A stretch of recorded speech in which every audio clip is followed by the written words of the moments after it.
It was just another night on primetime television at least. That's what millions of Americans thought as they tuned in to watch the Greg Gutfeld show. The usual buzz was there. Laughter, sarcasm, politics wrapped in comedy. But no one expected what would unfold between host Greg Gutfeld and guest Senator John Kennedy, an exchange so raw, so unfiltered, it would grip the nation's attention and spark a deeper conversation far beyond the studio lights. The segment began lightly. Gutfeld was in his rhythm, bouncing off his panelists with his trademark wit. Senator Kennedy had joined the panel for what was supposed to be a discussion about political discourse in modern America. But tensions had been simmering quietly beneath the surface. Weeks earlier, Kennedy had made controversial remarks in Congress that drew both criticism and praise.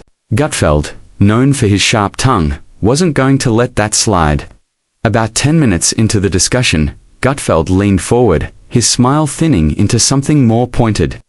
"Senator," he said, his voice laced with an edge, "maybe it's time for you to go back to where you came from, where common sense was a requirement, not an option." The studio fell silent. Laughter died in the throats of a few guests. The air felt suddenly dense. It wasn't just a jab, it was personal, and it echoed a sentiment that many had felt but were too polite or too afraid to voice. Senator Kennedy's eyes narrowed not with anger, but with something deeper, pain. For a moment, he looked down at his hands, his fingers brushing the worn wedding ring he'd worn for decades. The cameras caught the flicker of emotion in his eyes, and the audience leaned in, unsure of what would happen next. But Kennedy didn't lash out. Instead, he sat up straight and let out a quiet breath. Then, calmly and clearly, he began to speak. "You want to know where I came from, Greg?" he said, his southern drawl suddenly sounding stronger, steadier. "I came from a two-bedroom house in Zachary, Louisiana. My mother worked nights in a hospital cafeteria so I could go to college. My father never made it past the 8th grade, but he taught me what dignity means. I've seen people break their backs for a paycheck that barely feeds their family. I've seen neighbors' good people lose everything because of a flood, a fire, or a diagnosis they couldn't afford." The room was quiet. Even Gutfeld looked taken aback. "I didn't come here tonight to argue," Kennedy continued. "But if I did come to defend anything, it's them. The people who can't clap back on national TV. The ones who just want to live with some shred of respect. If that makes me outdated or out of touch with today's politics, then I'll wear that like a badge." There was a pause, a breathless moment where even the cameras seemed to hesitate. Then something surprising happened. Gutfeld nodded.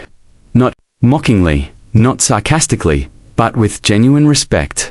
The man who prided himself on never being caught off guard had been, in that moment, completely disarmed. The panel applauded quietly. The audience followed, louder this time. And on social media, the clip was already spreading like wildfire.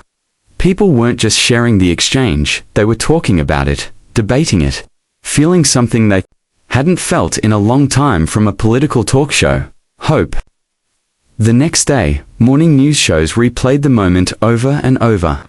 Commentators called it the conversation we didn't know we needed.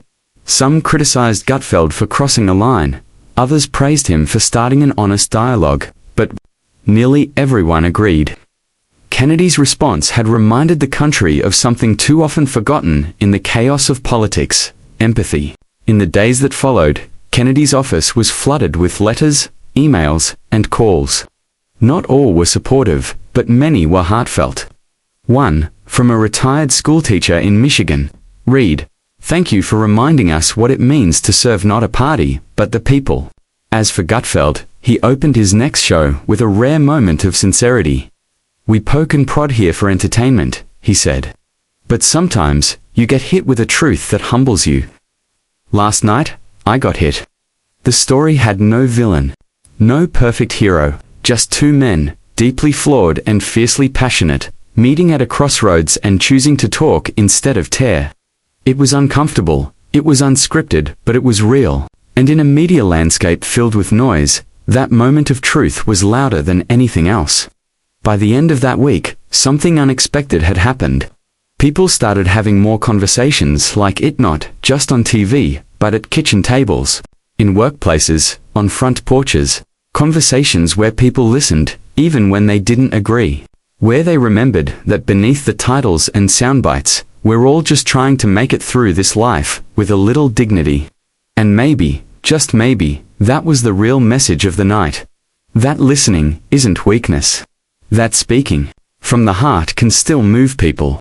And that the most powerful words are often the ones spoken with kindness, 7 in the face of confrontation. In the end, it wasn't about the shock. It was about the silence that followed and what we chose to fill it with.